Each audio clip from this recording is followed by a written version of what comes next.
Well, good evening, everyone, and welcome to the Institute on Religion and Democracy.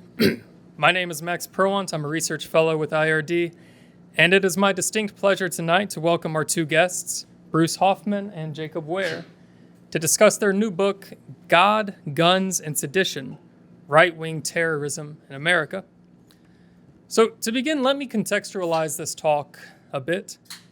Tonight caps a year-long lecture series that I've hosted.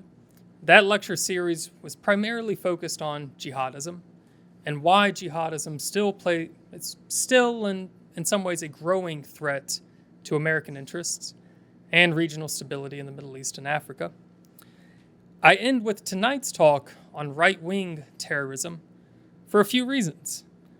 One of which is that the immediate threat seems to have shifted to homegrown domestic terrorism, with right-wing terrorism being particularly threatening. This fact is attested to by the FBI director's continued alarms that we are living in a, quote, heightened threat environment. The Anti-Defamation League, in a report published last November, documented 67 terror incidents. What is an incident? That is a plot that was either successful or foiled. Nearly half of those 67 incidents were conducted by right-wing extremist organizations or individuals. I invited Bruce and Jacob here tonight to explain a bit, as they do in their book, how we got here, what can be done. So Bruce Hoffman is one of the nation's leading experts on terrorism and insurgency. The Shelby Cullum and Catherine W. Davis Senior Fellow with the Council on Foreign Relations. Mr. Hoffman literally wrote the book on terrorism. It's called Inside Terrorism. He is also a tenured professor at Georgetown University's School of Foreign Service. Jacob Ware has launched the beginning of a successful career in the field as well.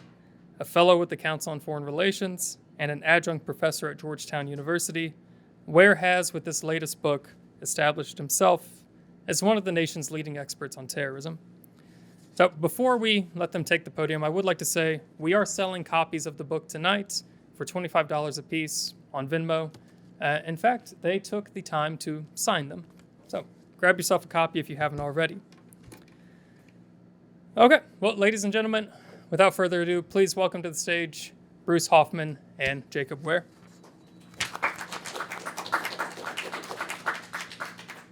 I'm Mark Truly, president of the Institute on Religion and Democracy, so welcome to our speakers. But I do want to mention this is being broadcast live on IRD's social media, so keep that in mind when you ask questions later.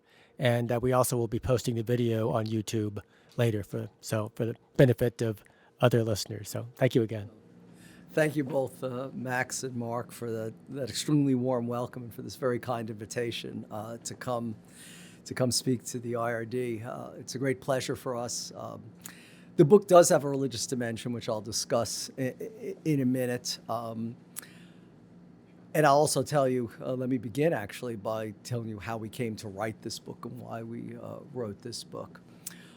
So the real genesis of the book was in April 2020, just a few weeks into the COVID pandemic lockdown. And both Jacob and I noticed literally within days that the lockdown began in the middle of March that across social media, the worst kind of anti-Semitic tropes and memes were once again being circulated, where initially Jews were being blamed for having concocted the COVID virus and then having spread it. In other words, to create an economic opportunity for themselves. Within 48 hours of the lockdown, you had George Soros, the liberal Hungarian-born philanthropist and billionaire, being blamed for this, which is often a dog whistle for blaming Jews. You had the most odious types of images of Jews with hook nose and not terribly well shaven, plotting basically to subvert Western civilization and culture. And unsurprisingly, as the Anti-Defamation League often argues, that anti-Semitism and Jew hatred begins but then migrates to other religious and ethnic groups as well. And we noticed that literally within days, Asians and Asian Americans were similarly being vilified and castigated for having brought the virus to this country, for having infected Americans, as if Americans are monochromatic. And then we saw that it spread to immigrants, whether illegal or legal immigrants were being blamed on having brought the virus to the United States. And then I think what really triggered for us the conclusion that this was something different that was gathering momentum and potentially becoming more threatening was infographics that began to appear of an individual that was obviously infected with COVID who was coughing, and it was the message was cough on a minority. In other words, it was an encouragement to go out and engage in, for want of a better term, biological warfare or biological terrorism. In fact, an individual in New Jersey was indicted by the Justice Department on bioweapons charges for actually going out and coughing on a person of color. So that's what launched us writing the book. So it was, a full 15 or 16 months before the events of January 6th, 2021. And as we always point out, this is not a book about right-wing views or right-wing ideology. It is not a book about far-right ideology or far-right views. The subtitle of the book is Far-Right Terrorism in America. It is about when the line is crossed and when violence is used. And sort of the backstory to this, what focused at least my attention on it and led me to suggest to Jacob, who's a colleague of mine as a fellow at the Council on Foreign Relations, that we write this book, is that there was a strange resonance for me. When I began my professional career, now 43 years ago, as an analyst, I joined a group where, for want of a better description, everybody who had preceded me had chosen all the more popular terrorist groups of the time, if one can imagine that. So the groups that were much more active in 1981 were, for instance, the Red Army faction in Germany, also known as the Baader-Meinhof Gang, the Red Brigades in Italy, the Provisional Irish Republican Army, the Basque separatist group, ETA, Puerto Rican Independistas, and so on. Everybody had chosen all of those groups. And I was told I had to have an account. And if you think back, if you're old enough, that is, to 1981, the previous year, there had been, amidst what had been overwhelmingly a campaign of left-wing terrorism going on throughout the world, inspired by Marxist, Leninist, Maoist, or Stalinist, even Trotskyist ideologies. There had been a spasm that was feared was just a prelude to a much more sustained campaign of terrorism. And that was a set of 3 attacks that occurred in the summer or fall of 1980. It began in the middle of August at sort of the height of the summer holidays in Europe, when the train station in Bologna, Italy, was bombed. And over 80 persons were killed. This was a terrible tragedy. Bologna had always been a communist-leaning city, elected a mayor who was a member of the Communist Party. So this was seen as a significant deviation. Instead of the individual assassinations of key personages that typified terrorism at the time of the hijacking of airliners, which was quite common, especially emanating from the Middle East at the time. I mean, here was a mass casualty bombing. Then a month later, in September, there was another bombing, not quite as lethal, but still quite significant and consequential, at the Munich Oktoberfest by a group calling itself the Hoffman Ware sport group, a Hoffman with 2 N's. I spell my name with only 1 N, so there's no connection. And then the next month, there was an attack in October 1980 against a Jewish synagogue on the Rue Copernic in Paris, again by far-right elements. So this seemed to be something of a pattern. And my first professional publication ever was Far-Right Terrorism in Europe, that was published in 1982.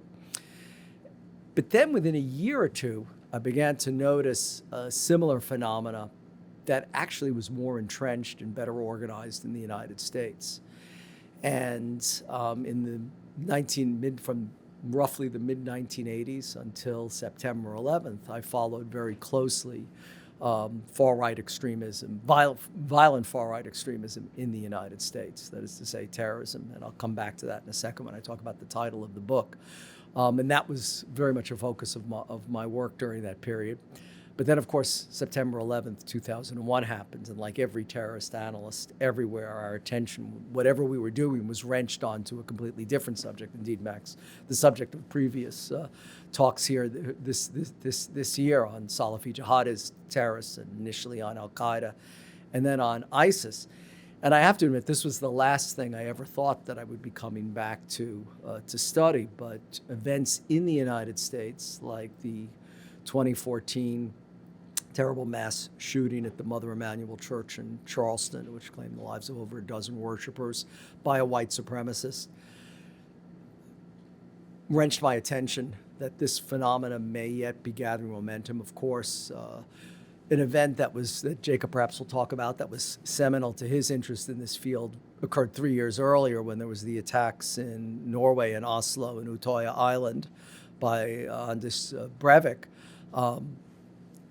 Again, had not immediately been succeeded by any other attacks, but with certainly, from my point of view, with the 2018 shootings at the Tree of Life Synagogue in Pittsburgh, it seemed to me that this was a phenomenon that was gathering more momentum, although it didn't have any tangible effect on my research agenda until, as I described, that Jacob and I, during the COVID lockdown, began to see these messaging and were understanding the power of social media, and that's how we ended up deciding to write this book.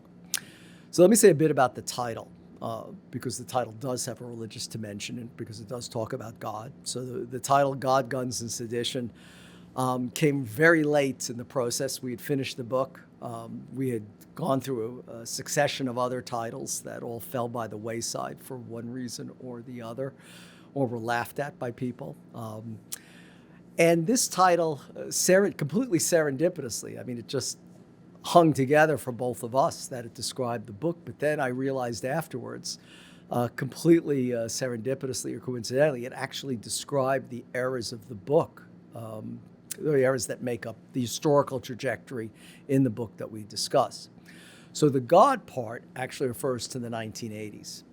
And that's, I think, what makes the book somewhat significant, is that we trace a trajectory from the 1980s to January 6th, and see January 6th as not a culmination or an aberration, but rather as a continuum. And you have to think back to the late 1970s and early 1980s, that for Jacob and I had a lot of resonance to the late 20-teens and early 2020s. The United States had just concluded a decades-long overseas military expedition, then in Indochina, that hadn't gone terribly successfully, or at least not as successfully as many people hoped it would. Many persons who had served in the U.S. military returned to this country very disillusioned, distrustful of elected leadership and of authority. In the late 1970s, early 1980s, for those of us of a certain age who remember that period, we can complain as much as we want about inflation nowadays, but back then there was double-digit inflation that was having a highly corrosive effect on the American economy, and that was generating what one might argue is very simplistic or perhaps populist explanations for this economic downturn that then is now centered very much on migrants and on immigration. So you had longstanding military commitments winding down, just like the war on terror, the U.S. Involvement in Indochina. You had an unstable economy, which often breeds political extremism, or at least simplistic explanations for rather complex economic phenomena. And you had the demonization of one particular group. So that historical resonance set us on the course of the book. And in the early 1980s, again, this is not a book about right or far right, but about violent far right extremists. One saw a big change, that, let's say, the Ku Klux Klan was evolving from people parading around in sheets and in conical hats and often disguising their identity, to people wearing either camouflage fatigues or even business suits.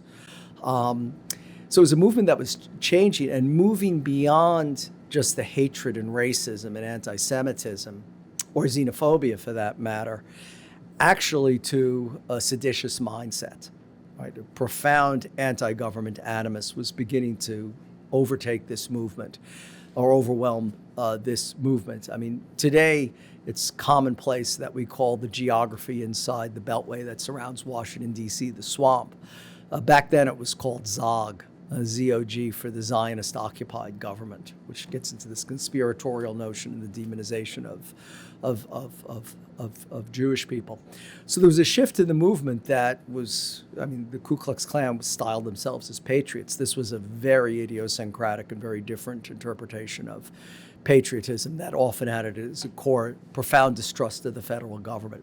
You also had a movement that was deliberately becoming a big tent, or a bigger tent than it had ever been before, going beyond hatred and bigotry to inveigh against any form of government above the county level, for example, that peddled in a belief of conspiracy theories of powerful dark forces that were seeking to take over and control the United States.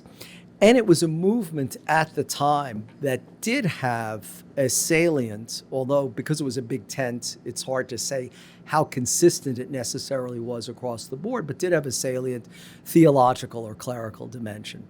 That at the time, scripture was used to justify and legitimize violence. This was often in the form of Christian identity theory or religious institutions such as the Church of Jesus Christ Christian, which basically embraced the two-seed theory that held that Jewish people were not in fact the chosen people, but in fact were the progeny of Satan that had been put on the earth by Satan to steal the true inheritance of the true chosen people, or the genuine chosen people, which were white Anglo-Saxon Christians.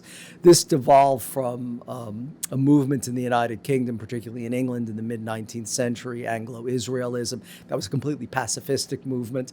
That, as we often see in British history, that privileged or viewed the Holy Land, and especially Jerusalem, as something both sacred and enormously special, and that was there to be fought over. I mean, one could argue that British geostrategic policy in the Middle East before and after World War I was generated very much with an eye towards Jerusalem and defending Christendom, as it were. But this was a very extreme movement that had these profoundly anti-Semitic beliefs that also went beyond that and decried all people of color in very derogatory terms and saw them as put on this earth to be manipulated and controlled and exploited by Jews. And you had individuals at the time who were the leading figures in the violent far-right extremist firmament, like the Reverend Richard Gurnt Butler of the Aryan Nations. I mean, these are not people necessarily that actually went to divinity school or that had proper theological degrees, which may be why their interpretations were, to put it very politely, extremely idiosyncratic. But nonetheless, Richard Gurnt Butler was a case in point. The Reverend Robert Miles, who was the pastor of a very prominent anti-Semitic and racist church in Choctaw, Michigan, the Church of Jesus Christ Christian, the Reverend Pete Peters, for instance, in Colorado. So you did have this, at the time, pronounced religious dimension. I'm not so sure how genuine it actually was, frankly. I think it was a vehicle in an era before social media where anybody proselytizing about whether something was political and ideological or theological was virtually guaranteed to have an audience at a given day of the week at a specific time that they could count upon. And that, I think, was where the importance of religion came, because many of the actual terrorists, the people who picked up guns or constructed bombs, I would say that they worshipped at these churches, but more or less circulated in that environment. I would not say that they were devout in any sense. They were racist and anti-Semites and also seditionists. And I'm thinking here of the terrorist group known as the Order, for example. So that's the God part of the book. And then in 1988, there's a change in the movement, and the movement's transformed. In 1988, 14 white supremacists, including some of these religious figures, in fact, are indicted for seditious conspiracy by a federal grand jury in Fort Smith, Arkansas. And as you know, seditious conspiracy, which has been in the news in recent years, is perhaps the most serious criminal charge that can be brought against someone in a democracy. It's also notoriously difficult to prove because you have to prove that there's a conspiracy to overthrow the government. And in many cases, as we've seen in recent trials, that this is just beer talk or this is just boasting or joking, was similar at the time. So these 14 white supremacists are put on trial in a major trial, and they're all acquitted, and they're acquitted of all charges. One can say, too, and we detail this in the book, and what was so interesting about writing this book, or I have to say, I've been studying terrorism now for nearly 50 years, for actually 48 years since I first went to graduate school. What's always endlessly fascinating is that fact is stranger than any fiction, or fact is certainly much more inventive than any thriller writer could have come up with. So this was a true jury of the white supremacist peers, in the sense that not only, as you might have expected in this rural corner of Arkansas, that it was an entirely white jury, which isn't all that surprising. But what was surprising is that 2 members of the jury actually fell in love with 2 of the defendants, and one of them went on to marry. So this, as I said, this was a true jury of one's peers. But this forced the movement to have a profound rethink, because they stepped back and said, holy cow, if everyone had been convicted, the movement would have been decapitated. So the movement then doubled down on a concept that we know today called, at least by the media, popularly known as lone wolves or lone actor terrorism. Back then it was called leaderless resistance. And they doubled down on this theory that instead of having organizations that were being very easily infiltrated by the FBI, or if it wasn't agents themselves, then where confidential informants were successfully cultivated, rather than having this hierarchical top-down movement that's the stereotypical terrorist groups with a commander or a leader and a command and control structure that can be interdicted and communications can be intercepted, they would move to a leaderless resistance model. So in other words, we often, in our own prejudices in the United States, see this lone wolf or lone actor terrorism, which has so consumed our attention now for not quite 2 decades, but certainly for a decade and a half, as a foreign import, that's been exported from overseas, from Al-Qaeda, or especially from ISIS. No, this was a principle articulated by one of the leading lights of this movement, who was not a theologian, who did not preface his name with any religious title. Probably was more typical of the movement, in fact, someone named Louis Beam, who was a Vietnam veteran, who served 2 tours of duty in Vietnam as a helicopter gunner, returned to Texas and became the Grand Dragon of the Ku Klux Klan. And in 1980 and 81 basically revived this movement by focusing on immigrants. I mean, in his instance, it was the Vietnamese boat people who were coming to places like Port Arthur and Galveston and were competing with people who had lived there for years, who were shrimpers and fishermen.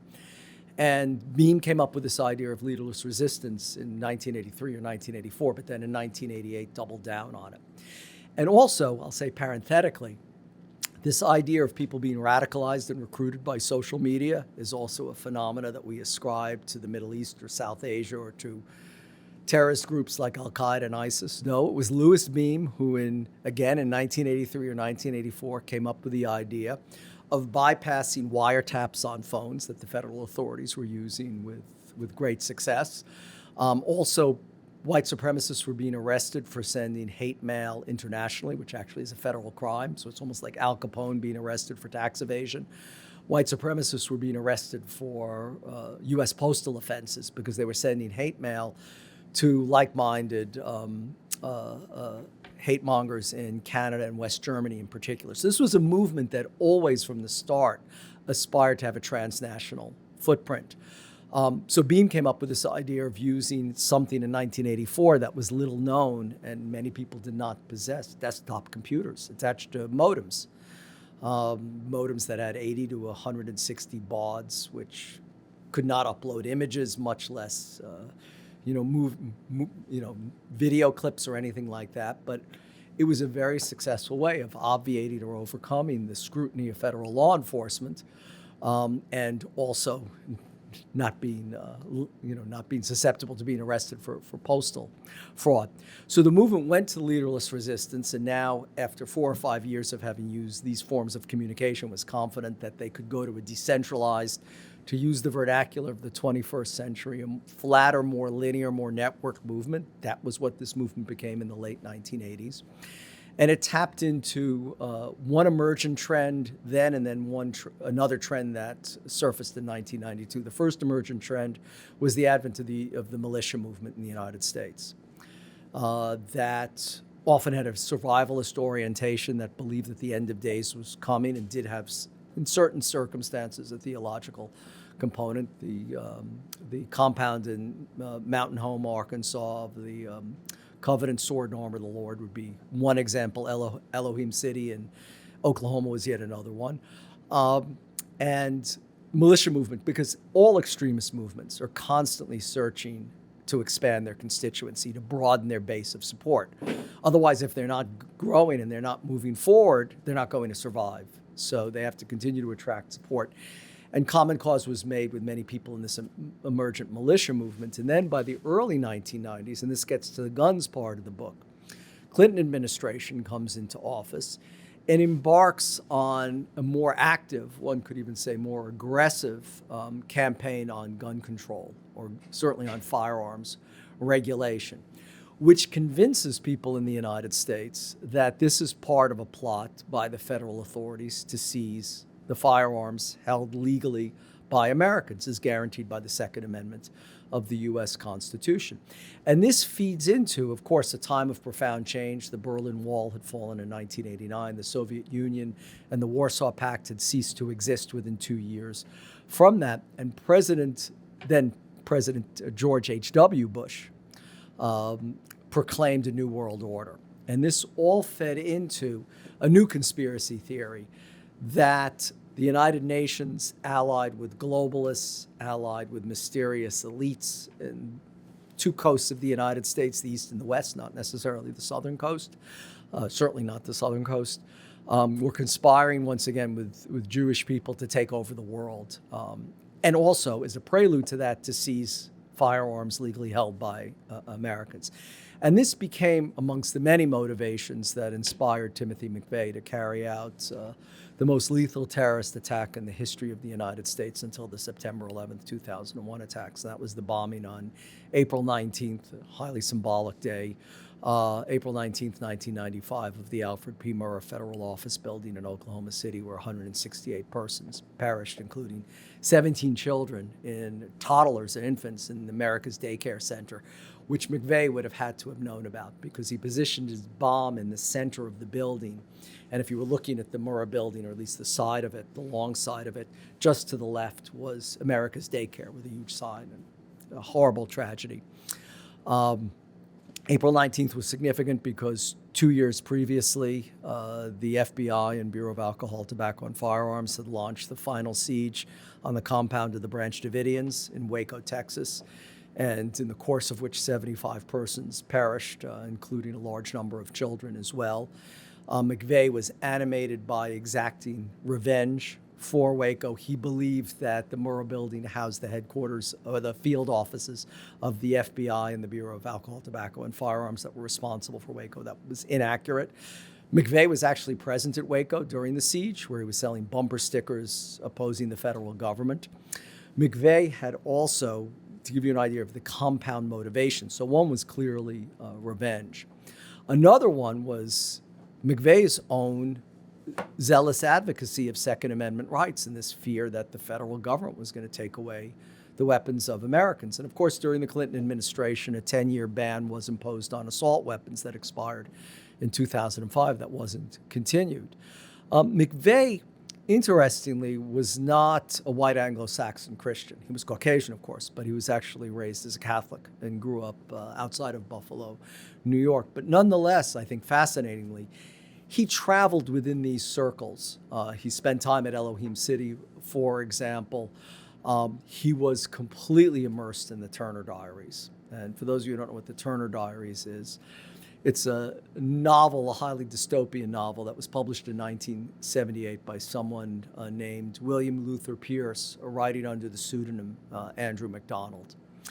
And William Pierce was the leader of a variant of the American Nazi Party. It was called the National Alliance, and it was based just across the Potomac River in Arlington. And Pierce was not a stupid person by any stretch of the imagination. He attended Rice University in Houston, highly distinguished and very competitive university. He also, for a time, attended Caltech, probably the best scientific university in the country. He ultimately got all of his degrees from the University of Oregon, perfectly respectable state school. in the field of physics, which is not an easy subject to get all of your degrees in, and in fact was employed as a professor of physics at the University of Oregon and then subsequently at the University of West Virginia. And in his intelligence, Pierce was smart enough to realize that there was a limited appetite or audience for endless regurgitations of Adolf Hitler's Mein Kampf, My Struggle or My War, or for recycled columns from Der Stürmer, the Nazi newspaper. He realized that those were fairly dry, uninteresting things. So he had an idea. I'm going to write a novel instead, and the novel will attract, he hoped, far more readers. And he was absolutely right about that. Since it was privately published by the National Alliance, we don't really have, you can't go on Amazon and look at how many copies were sold. Although you could buy the Turner Diaries up until a week or two after January 6th on Amazon. It sold an estimated between 250,000 and 500,000 copies, which for any author, it doesn't get better than that, or it's hard to get better than that. So he was right, it became very popular. And the Turner Diaries basically documents how a fictional group, but his life often imitates art. There was a real life order that grew out of the Aryan nations and that adopted the name the order because it had been in this novel. And the novel basically talks about this fictional group, the Order, that carries out a series of terrorist attacks around the United States. In other words, it starts a brush fire that eventually becomes a conflagration and overthrows the United States government. Along the way, they seize the United States nuclear arsenal and launch a preemptive strike on the Soviet Union. Don't forget, the book was written in 1978. Deliberately to provoke the Soviet Union to launch a second strike that completely obliterates the cities of the United States, because that's where all the Jews and the persons of color and the immigrants are, and therefore the white supremacists that have gone up to mountain redoubts or to their survivalist compounds come out and then repopulate a master race. So McVeigh was completely entranced by this book.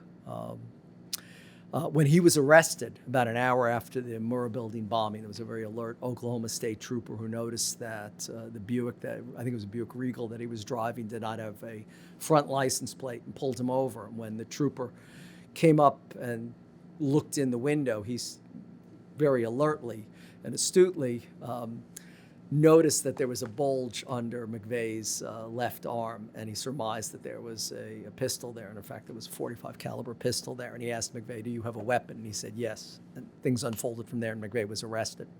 It still took another day or two before they found out that he was the person responsible for the Murrah bombing. But nonetheless, on the passenger seat next to him, in a folder, were pages from the Turner Diaries, several pages that had been excised and highlighted and annotated. So this was something that McVeigh was completely enamored of. In fact, when he was a soldier, he was a very distinguished combat veteran who had served in the first Gulf War as a gunner on an Abrams fighting vehicle. He used to earn money when he was off duty selling the Turner Diaries at gun shows. So he saw this as a blueprint for a revolution in the United States. And that was the other reason that April 19th was such a significant date, because, of course, in 1775, the Patriots, the Minutemen at Lexington and Concord, rose up against the British and against the tyranny of monarchical rule. And in fact, when McVeigh was arrested, again, a thriller writer could not have invented this. He was wearing a T-shirt that said "Sic Semper Tyrannis," which is, of course, the motto of the state of Virginia, and also the words that were uttered by John Wilkes Booth when he jumped to the stage of Ford's Theater, which means "Death to all tyrants." And on the back of it, it had an image of a tree and then a quote from Thomas Jefferson that the tree of liberty periodically has to be watered with the blood of patriots. So that's the guns part of the book. And then and the following McVeigh's attack, the FBI stomps on this movement. In fact, the revolution that McVeigh hoped to spark or kindle never materialized, fell completely flat. 9/11 happens, and this is a movement or a threat we completely forget about. And then in 2008, several developments come together that revives this movement. Firstly, the first African-American becomes a credible candidate for president, Senator Barack Obama of Illinois. and he's afforded Secret Service protection earlier than any other presidential candidate, such as the volume of hatred and vitriol and death threats directed against him during the primary period. Then, of course, once he becomes the presidential candidate, once he's elected, it escalates considerably. Secondly, much like the late 70s, early 1980s, 2008 was a time of a profound economic recession in the United States, which many economists say was, the next worst economic crisis after the Great Depression of the 1930s. And as I said earlier, this stirs up often simplistic understandings of economics that lead to intolerance. And then, of course, 2008 is also significant because that's really the launching pad of social media. I mean, that's when Facebook comes online.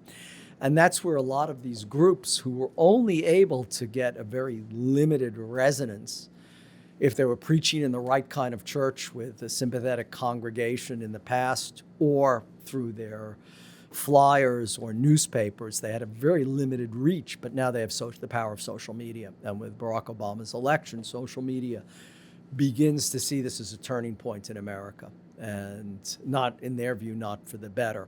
And we see this steady march towards sedition that continues to unfold throughout the 20-teens, that we see that manifests itself, I think, quite dramatically and significantly at Charlottesville in August 2017. And once again, that Unite the Right rally echoes back to this Big Ten theory that has often animated the movement.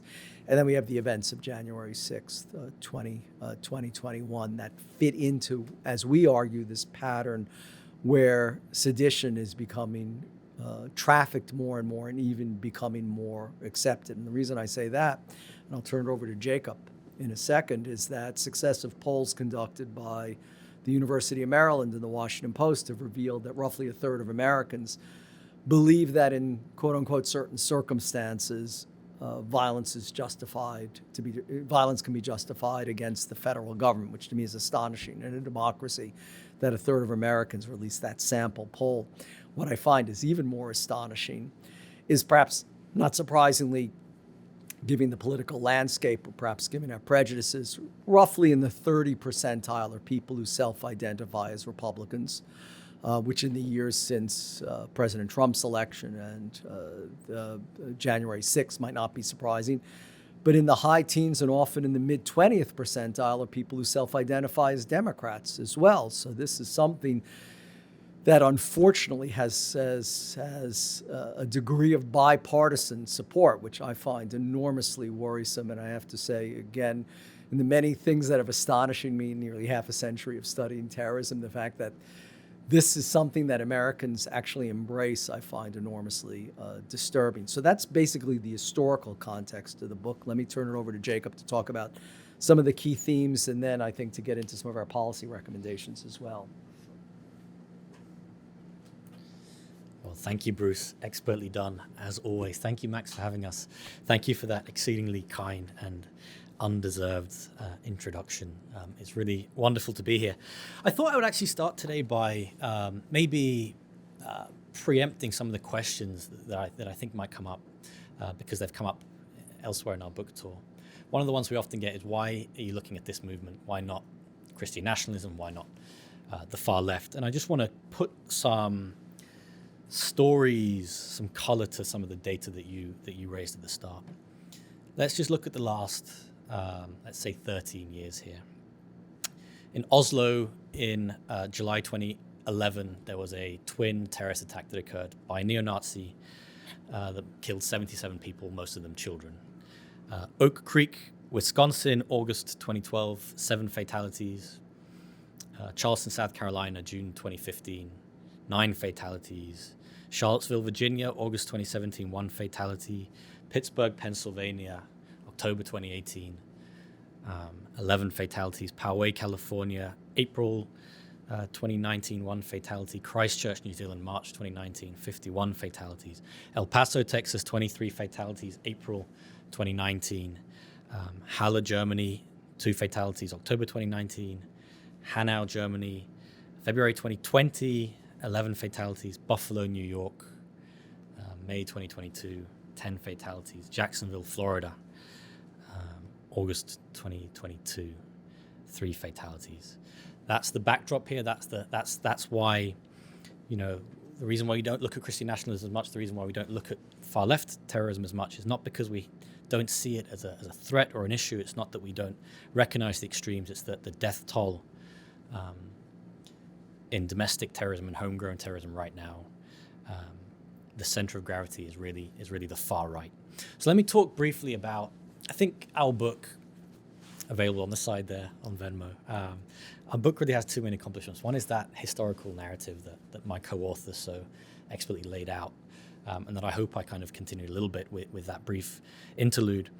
The other is the themes. So I think, Bruce and I are both terrorism scholars. I think when you're trying to develop a counterterrorism strategy, you're not looking at history as much. You're really looking at what the themes are, what the trends are, because those are the things that you're going to try to respond to. And in the interest of time, what I'll do is I'll just list them quite quickly. I'll list the 7 or 8 major themes that we find, because I think that is the simplest way of answering the question, like what does far-right terrorism today actually look like?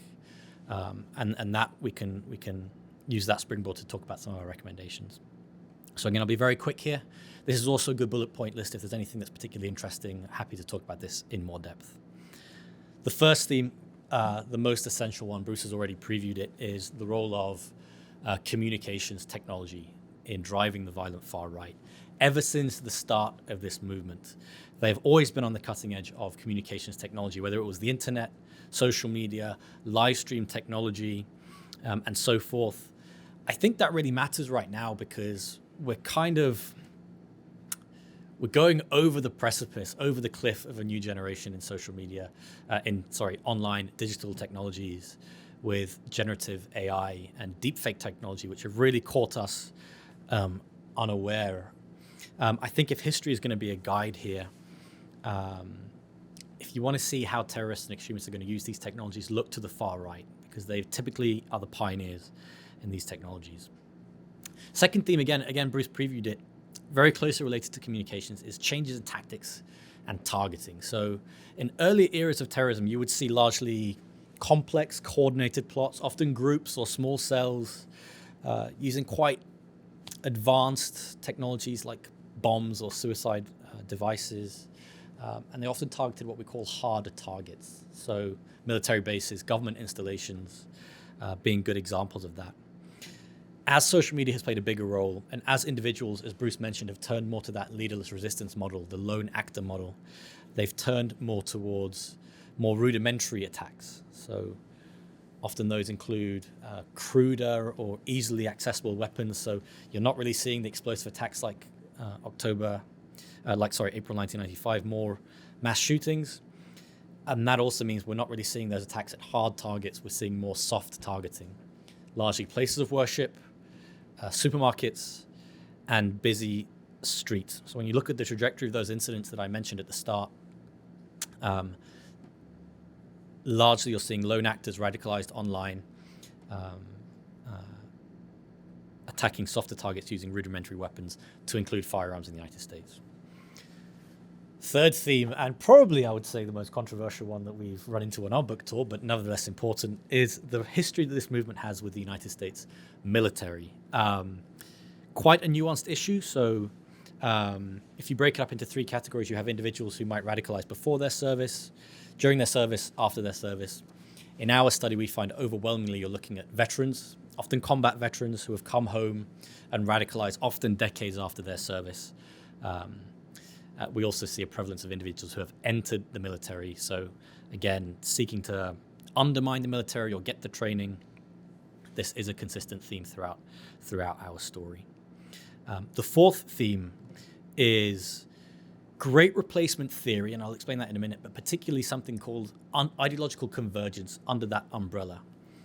Great replacement theory is a conspiracy theory which holds that there is a replacement ongoing of, let's see, Western, white, Christian masculinity in the US and in Europe.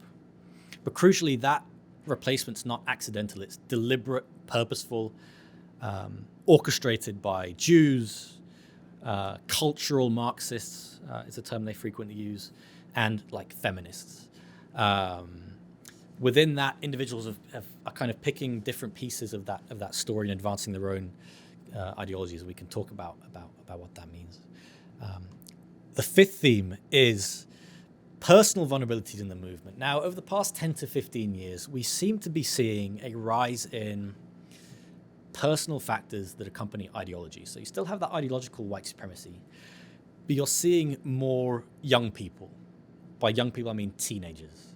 You're seeing people with mental health issues, so autism spectrum disorder, suicidal depression, post-traumatic stress disorder, people with histories of being bullied or loneliness or isolation, histories of violence in the home, histories of parent suicide, histories of substance abuse, histories of romantic frustration, all of which seem to contribute to a typology of vulnerability that seem to be giving people more of an appeal towards ideology. So again, the first five: communications, tactics and targeting, US military, great replacement theory, personal vulnerabilities. The sixth themes, the sixth and seventh are more kind of specific to the US context. So the sixth theme is the lack of domestic terrorism legislation in the US. By that I mean it actually doesn't exist. And if you go through the trajectory of individuals that I just mentioned at the start, you will see that none of those individuals have federal terrorism statutes associated with their cases. They all survived, I think, off the top of my head. We do have foreign terrorism laws. So you've ended up in a situation where you have individuals of a different religion, usually a different race, being prosecuted for terrorism charges in the United States, often for non-violent crimes, when you have white people, often Christians, not perpetrated for terrorism for violent crimes. There's two issues with that. One is optics, right? That's not a good standard to set in our justice system, but there's also the sentencing equity element and recidivism. So we've had situations where white supremacists with violent intention, documented violent intention, are sentenced to quite short prison sentences and then get released and then reoffend. We just had a case here in the DC area with that up in Maryland. I think it was February 2023 with an individual from a group called the Hoffman Division. Again, that was very quick. I'm happy to go into more depth on that in the Q&A. Last theme, the elephant in the room. The most important one is the interaction that this movement has had with national politics. So it's a trend throughout the story, but let me just go through the last three administrations because I think it encapsulates it quite well.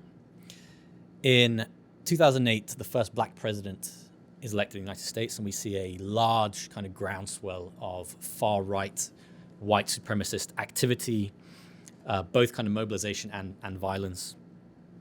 Reacting to President Obama's election is kind of the inadvertent catalyst. 2017, President Trump rides in on a wave of what many saw as xenophobic campaign rhetoric. He almost leads to a sense of empowerment within the violent fringes of this extremist movement. You see that at Charlottesville. That was really, we document individuals who were present at Charlottesville, again, an overtly white supremacist event, documenting that they didn't feel they could organize in that way before the Trump administration. President Biden is elected and, of course, leads to a rise in anti-government violence with a particularly salient election denialist trend. Now, why does that matter now? Because, of course, we're in an election year. And again, to use that phrase, if history is going to be a guide, we should expect to see far-right activity rising this year. Organization for sure and mobilization for sure. But again, historical trend would say also violence this year. Hopefully not. Happy to elaborate on the reasons why that's a concern in the Q&A. Should we leave recommendations for Q&A? Might be easier. Yeah, I think that's fine. Okay, so happy to take any questions. Okay, so now we're going to start the Q&A portion of the talk. If you have a question, please come up here. We have a microphone. Like Mr. Tooley mentioned, you will be live streamed on the internet, so make sure you're comfortable with that. But I'll actually open up with the first. So, yeah, I have a few questions, but I guess I'll go with one. Jacob, you hinted at it at the end. You note in your book how there tends to be sort of waves with this far-right terrorist activity. beginning with the Ku Klux Klan, right? You see it sort of reach a peak in the 1870s. You see the ones you speak about in the book. You see a wave in the 1980s, but there's almost a sort of quiet period in the 90s. So I'm curious, why are you so confident that right now that we're still sort of on an upward trajectory instead of, say, a plateau or decreasing? I don't mean, you don't want to be prophets of doom, but are you so certain that we're really going to see even more activity, or are people going to start calming down? If not, what would it take for people to start calming down? Oh, well, I'm the more pessimistic of the two of us. I wish that were the case, Max, that we could see that we've hit a plateau. I worry that we're still not even close to the precipice. And the reason I say that is because both extremes, both ends of the ideological spectrum, I believe, are committed to a strategy known as accelerationism, which actually is a Marxist concept from the mid-19th century, but has been certainly adopted by this movement. I mean, the whole message of the Turner Diaries, for example, this blueprint is accelerationism. In other words, that the system is so rotted and corrupt that it has to be pulled down, and the promise of some utopia afterwards, that whatever follows will be much better. And what concerns me is, I think, as I said, that survey by the University of Maryland and Washington Post indicate that these polarizing sentiments are shared at both ends of both sides of the aisle, but especially both ends of the political spectrum. And I fear that both extremes see benefit and an advantage in feeding off of one another and locking the United States into an upward spiral of violence that they hope that they will come out on top of, which is, of course, the conceit and hubris of any revolutionary. And I might have had a different answer for you some months ago, and would have thought, because one could have argued, well, it's only one side of the political spectrum we have to worry about. But we've seen how the campuses have become inflamed. We see how even this coming 4th of July, I won't use the foul language word that's used, but F the 4th, basically, which is calling for the shutdown of ports across the United States and urging similar expressions of civil disobedience leading into more extreme forms of protest, shutting down of JFK and LaGuardia airports in New York, the closing of the Beltway, at least the Beltway, on 295 some months ago in Washington, D.C. We saw this past weekend the defacement of monuments with vandalism. So the trend, unfortunately, no matter which perspective you're looking at, is more febrile, is more feverish, is more agitated. And on both sides, I think there's a profound self-justification or even self-righteousness that I think could be averted with very dynamic new leadership coming from whatever side of the political aisle one wishes, but which we don't see, where poll after poll indicates that most Americans are dissatisfied with the two presidential choices they will have this year, which I think means that, at least for the time being, we're not going to see the kind of dynamic, charismatic leadership that could avert this, at least not yet, unfortunately. Well, let's just to build more on that, though, and maybe to give you an opportunity to talk about the policy recommendations. In addition to sort of, let's say, youthful, charismatic leadership, what else could be done to, avert or to quell the rise as you see it? Do you want to? Go on. I'll give you a break. So, I mean, my very simple threat assessment on the last question would be, the reason I worry is because all those themes that I spoke about, basically all of them seem to be getting worse, not better. And so our recommendations, it's the longest chapter. We break our recommendations into three sections. The first is short-term measures that you would implement today. Actually, it's quite late, isn't it? So tomorrow probably. So we're implementing these tomorrow. This is largely legal measures to try to have an immediate impact. So we talk about domestic terrorism laws to try to close that gap. We talk about some forms of gun regulation, largely at the margins. We talk about something called Section 230 reform. That's something we've had a lot of support on in our conversations on Capitol Hill, to try to push back on social media companies and the freedoms that they have. So that would be the immediate term. Medium term is more civil society focused. So things you would do today that would have an impact in 5 to 10 years. So we talk about what people in our field call countering violent extremism programs, whether that's mental health or anti-bullying initiatives to try to build resilience in the public. Things like digital literacy programming, to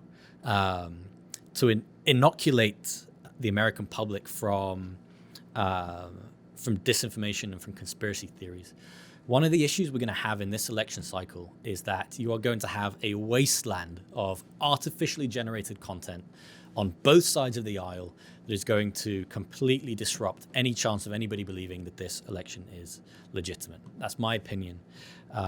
We need to be training the American public now to be able to spot this kind of deceitful content that is trying to fool people into believing things that are not true. Those longer term measures is a question of national unity, trust, faith in the system, faith in each other, in the media, in our neighbors, in our family members. And that, I think, is a generational fight that we're in. I think that's 20, 30, 40 years. For the reason, actually, that you mentioned, right? This movement is cyclical. And actually, some of these conspiracy theories, Great Replacement Theory, for example, is building off tropes and ideologies that have been around in our country since its founding.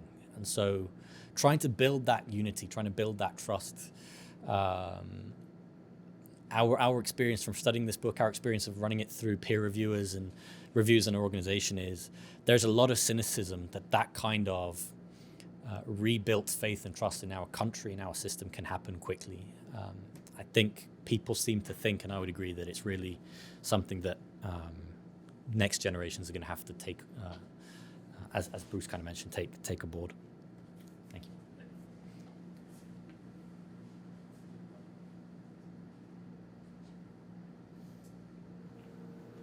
Hi there, I'm Ramon. Thank you both for being here. I'd like to throw a wrench in the conversation just a little bit and see if I have not yet read the book. I think I will take a copy home today, but I would like to know if you guys have addressed a complicating factor in that the United States has international competitors, China, Russia, the list goes on. Have you considered how the stakes of our foreign competitors play into domestic terrorism in your book or in your studies? Thank you. I'll give the simple answer, the sad answer, and then you can give a much more complex one. So our analysis, and we wrote a piece on this in Foreign Affairs magazine in September 2023, is that the United States has emerged as an exporter of white supremacist and anti-government extremism in the same way Bruce typically says that Saudi Arabia did and Pakistan did in the war on terror years. That is very concerning.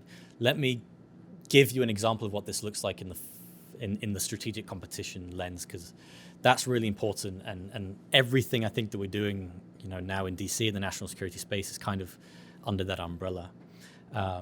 In January 2023, January 8th, it's actually, if I'm not mistaken, it's the first event kind of on the chronology that we don't cover in the book because we shut it off. There was an election riot in Brazil. Very similar grievances, very similar target, very similar kind of momentum in that mob as January 6th. All while the leader of that movement was in self-proclaimed exile in Florida. We're starting to see some news reporting saying that there were actual direct tactical links between the far right here and the movement that orchestrated that attack. And this is Brazil. It's a BRICS country. So it's a country that is the front line in strategic competition. And that was the foreign policy export. That was the soft power that we were lending at a critical moment. Another very brief example of this, and I'm curious of Bruce's thoughts as well. There is a neo-Nazi group active in the United States called The Base. Small cell-based organization. A couple of cells got broken up in places like Georgia and Maryland. The leader of that group is a former U.S. government employee called Ronaldo Nazzaro, and he is currently living in St. Petersburg. Now, media reporting, court documents related to this group have always kind of left it unsaid. If he's living in Russia as under the protection of the Russian government, if he's living in Russia as an employee of the Russian government. But certainly this is an example of how individuals in foreign countries, in strategic competitor countries, can influence and undermine the United States through these kind of movements. I hope that answers your question.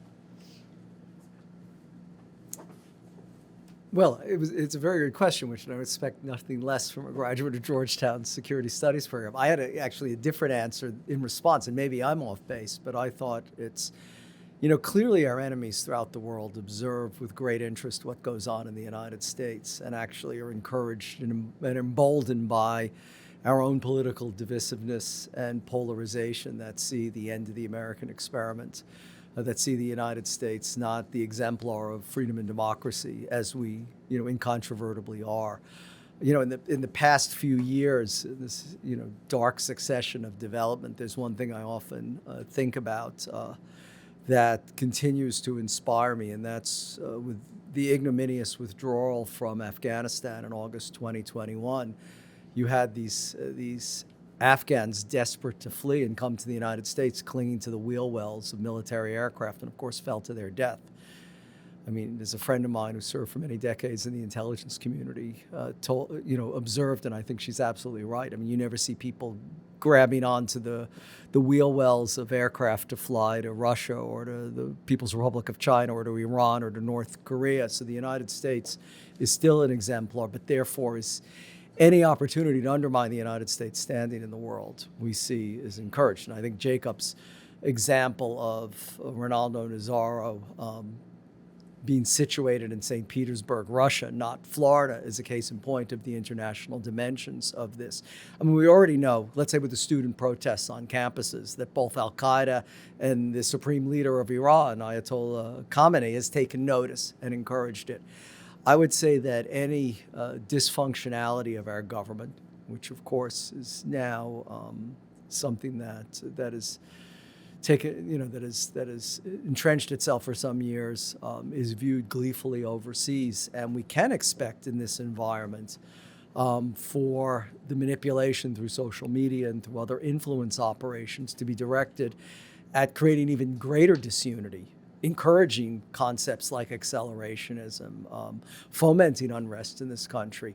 And that's why I think the fall period, going back to Max's question, is going to be such a dangerous period for this country. I mean, I don't think it's an exaggeration. I wish it were to say that it's amongst the most dangerous since the lead up to the Civil War, to the the presidential election of 1860 between Stephen Douglas and Abraham Lincoln, with all the consequences that come with it in modern times. And certainly rival powers see considerable advantage in the unrest and in the polarization that's become endemic to U.S. politics.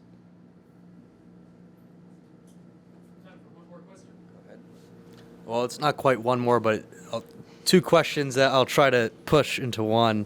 I was hoping to hear some of your specific recommendations regarding domestic terrorism law and how that would differ from the foreign terrorist laws that are already on the books. If you could also address in your answer, throughout your remarks, you kind of alluded to this movement as being very based in, a Protestant or irreligious completely ideology. Of course, the FBI have recently, since the Biden administration took office, put a greater emphasis on the rise of, domestic terrorism. There were reports that came out, I want to say probably a year ago, I could be wrong, that the FBI was looking at traditionalist Catholics as a high-risk group for an outbreak of terrorism. I would like to also hear your assessment of the threat that remains from that group, given the kind of lack of reflection of it in your own overview of the remarks of recent events. Sorry. Thank you. Let me start. You're willing to? Oh, I'm going to say. Okay. All right. Well, I mean, it's a very good question about how this differs from the foreign terrorist statutes. Now, you have to think back actually to January 1995 when the Clinton administration first went up to the Hill to discuss terrorism legislation, both domestic and foreign. It took over 2 years and after Oklahoma City for it to actually be enacted, and that was the Anti-Terrorism and Effective Death Penalty Act of 1997.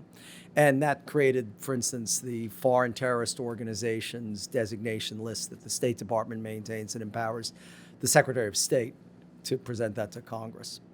There was never anything done domestically for reasons of sentencing equity, and also because I think it's important to call things what they are and not use all kinds of euphemisms. We have hate crime statutes, which are very important, which were also passed in that period, I think, as a way to dodge the whole terrorism issue.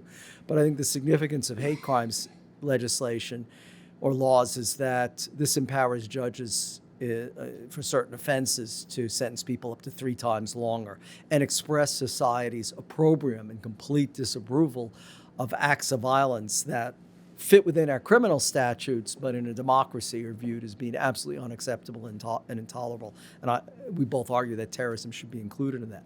Significantly, we do not advocate at all for a domestic list of designated terrorist organizations. We think that would be impossible to achieve. It would be very politically divisive.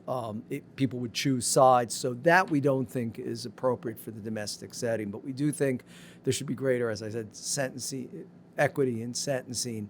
And we should be calling these things, what they are. In terms of your second question, which I'm forgetting. Oh, right. Well, I was actually a commissioner on a commission that was appointed by Congress. That was a follow-on to the famed 9/11 commission. This was a much more modest effort. It only had 3 commissioners, I forgot how many were there, 10 or so on the famed commission. And I spent a year and a half working in the Hoover building as part of this investigation. The FBI should not be investigating any group or any movement unless there's a predicate, and the predicate has to be that either an act of violence has been committed or an act of violence is in imminent danger of being committed.